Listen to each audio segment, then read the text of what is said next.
कमुची सुवर्णरेखार जलस्तर किंतु बढ़ुची तलिया अंचल पानी जहाँफल धान चाष संपूर्ण नष्ट होगा बसलानी।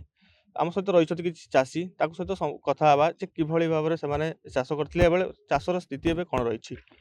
आप परिचय देवे। मो ना हूँ बरेन्द्र दास घर बड़ बंदारुणी आमर 4 एकर जमी चाष करूँ 6 थर बन्या पानी आसला तेणु 3 थर तली पकईलु तली सब संपूर्ण नष्ट होगा पुणी विहन एपट सब आणिकी रुईलु प्राय 50,000 टंका आमर खर्च हो आमर सुवर्णरेखार जो बन्या पानी आसूची यार थाई समाधान आमर चाहूचे आमर आउ किसी आवश्यक नहीं कहीं ना बन्या पानी आसवा हेतु आमर रास्ता घाट एवं चाष जमी संपूर्ण सब थर वर्ष को नष्ट होची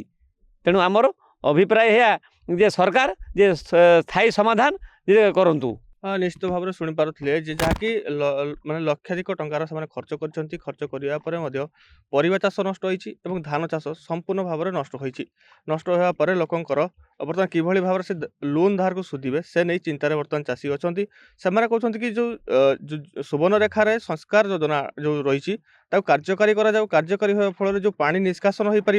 और चाषी मान धन जीवन रक्षा पाई तो आज जन चाषी अच्छा सहित कथा आज्ञा आप ना टे कह। मो ना कामिनी मंगल मसणवाड़िया घर आ 3 एकर जमी चाष करी तेणु सब नुकसान होगलानी तोली पकई 2 थर 3 थर तापर 40-50 हजार टंका लोन करी से भी सुधिबा किंती किस करवा सेटा आपण मैंने टे ये करूँ।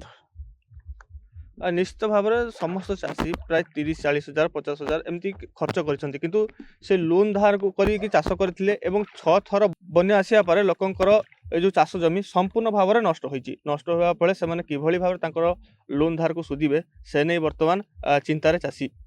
बालेश्वर जिला भगराई डोहरारू चिन्मय कुमार दास खबर ओडिशा।